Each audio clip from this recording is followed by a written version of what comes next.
అవార్డులు వచ్చాయి. గ్రౌండ్ లెవెల్లో ఏముంది మనం ఒక్కసారి ఆలోచించండి.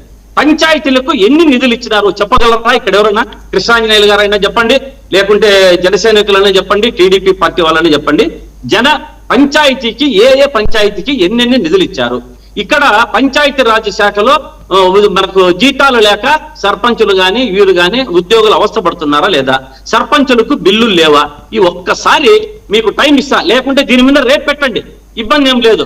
పంచాయతీ రాజ్ శాఖ మీద వారికి వచ్చిన అవార్డులకు మాకు సంతోషము, దాంట్లో ఏ ఇది లేదు. అక్కడ నంది అవార్డు రాలేదు, ఇక్కడ అవార్డులు వచ్చినాయి అనుకుంటున్నాము.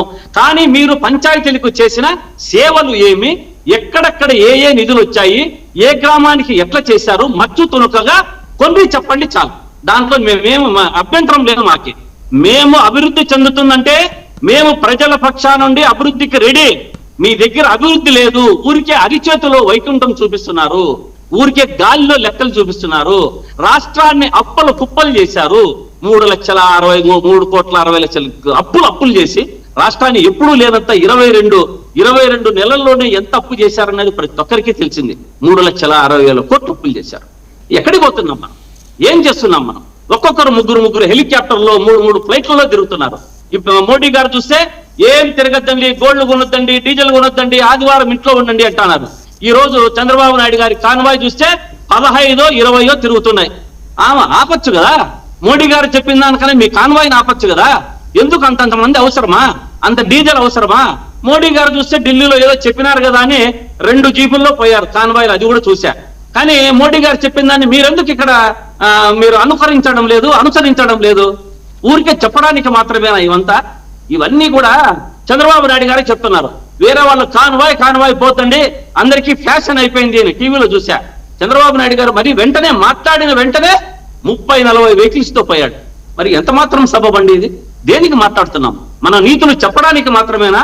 అనుసరించడానికి లేదా?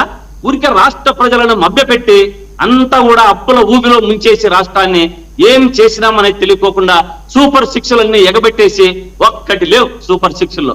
అంతా కూడా రాష్ట్ర ప్రజలు మేము అందుకనే చెప్తుండేది, ఏ ఒక్క కార్యక్రమాన్ని కూడా వదలము. రాష్ట్రంలో చంద్రబాబు నాయుడు గారు చేసిన ఈ యొక్క పథకాలన్నీ కూడా ఏమి చెప్పారు వీళ్ళకున్నది ఒక నిమిషం వరం గారు ఇది చెప్తా. సూపర్ 6 అంటున్నారు. ఎక్కడ సూపర్ 6? ఇక్కడ అమలు పరచడంలో మన ఇది గ్రీన్ సిగ్నల్ బుక్కే లేదు, ఊరికే రెడ్ బుక్ మాత్రమే ఉంది. ఈ సూపర్ 6 అమలు పరచడంలో గ్రీన్ బుక్ సిగ్నల్ లేదు. రాష్ట్రాన్ని బడ్జెట్ బుక్ లో మాత్రం డబ్బులు లేవని ఆర్థిక మంత్రి గారే చెప్తున్నారు. అక్కడ బడ్జెట్ బుక్ ఖాళీ. 60,000 కోట్లు మనకు ఎంత ఇది చేశారు. మంగళవారం అప్పులు తడకైంది రాష్ట్రం అంతా. ఇంకోటి చెప్పారు చంద్రబాబు నాయుడు గారు, చాలా నవ్వు వచ్చింది నాకు. కలెక్టర్లకి 30 రోజుల లోపల ఫైల్ అంతా క్లియర్ కావాలా అన్నాడు. కానీ సూపర్ 6 ఫైల్ మాత్రము 640 రోజులైంది. ఆ బుక్ తెరచలేదు, ఆ ఫైల్ ఎక్కడ పోయిందో తెలియదు. ఇది మన రాష్ట్ర పరిస్థితి అనేది గమనించాలి. వీళ్ళు చెప్తున్నది, వీరు ఏమన్నా చెప్తుంటారంటే ఇంకోటి చెప్తారు వరం గారు, మేము చేస్తున్నది ప్రతిపక్షంలో ఉంటే వీళ్ళంతా పోరాట యోధులు. అంటే మేము పాలకపక్షంలో ఉన్నప్పుడు వీళ్ళు చేసిండేది, వాళ్ళు ఏదైనా ప్రశ్నిస్తే పోరాట యోధులు. కానీ మేము ప్రతిపక్షంలో ఉండి ఇప్పుడు మాట్లాడితే అభివృద్ధికి ఆటంకకులు అంటున్నారు. అంటే ఇది ఎంత మాత్రము సబబు? ఊరికే మాట్లాడడానికి, ఊపదంపుడు ఉపన్యాసాలు ఇవ్వడానికి, ఏదో ఒకటి గాలి లెక్కలు చెప్పడానికి, ప్రజలను మభ్యపెట్టడానికి. రాష్ట్రంలో ప్రజలు ఎన్నికల ముందు చూశారు మీరు చేసినవన్నీ, ఎన్నికల ముందు చెప్పినవన్నీ విన్నారు. అవంతా విన్న తర్వాతనే ఒక నిర్ధారణకు రాగలిగారు, వచ్చారు. వచ్చే ఎన్నికల్లో 2029లో పవన్ కళ్యాణ్ గారికి సౌత్ ఇండియా ఇచ్చి ఆల్ ఇండియా ఇచ్చి పంపిస్తారు. చంద్రబాబు నాయుడు గారికి కాదు, ప్రజాక్షేత్రంలోకి రమ్మనండి. జగన్మోహన్ రెడ్డి గారు శ్రీకాంత్ గారు టైం తక్కువ ఉన్నది, ఇంకా ఇద్దరు మాట్లాడాలి కాబట్టి మీరు ఇందాక ఏదో అడిగారు కాబట్టి అది చెప్పాల్సిన బాధ్యత నాకు కూడా ఉంది కాబట్టి సింపుల్ గా చెప్పేస్తాను.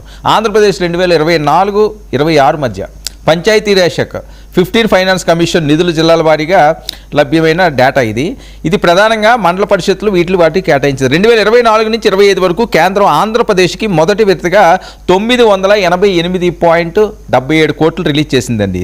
యునైటెడ్ ట్రైడ్ గ్రాంట్స్ విడుదల చేసింది.